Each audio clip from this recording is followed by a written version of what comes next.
Uuwi na tayo. May sugat-sugat na yung mga leg natin dito sa kamay. Ayan. Ito na yung kuha natin.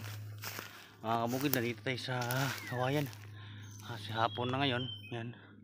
Ito yung itsura ng mga mukha natin na ayan, may sugat ako dito sa leg. Mga kabukid, yan. Naghanap ako ng magugulayin natin na kawayan. Ayan guys. Ayan. Isa na to sa pinakaulam ng mga ulam ng mga sa bundok. Ayan guys, kawayan na to. Ayan. Alam niyo ba kung paano lutuin to o anong pinakamasarap na luto dito? Ayan. Ayan tayo nakuha ng mga piraso. Ayan. Dito tayo dahil meron na tayong labong na ayan.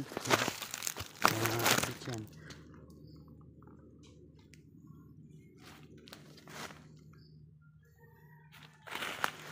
Dito at ito ano naman isa. Yan. Ito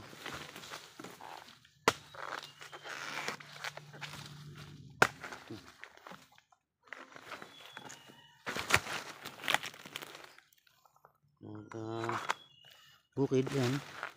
Dito ang piraso. Ayan. Sino ba tayong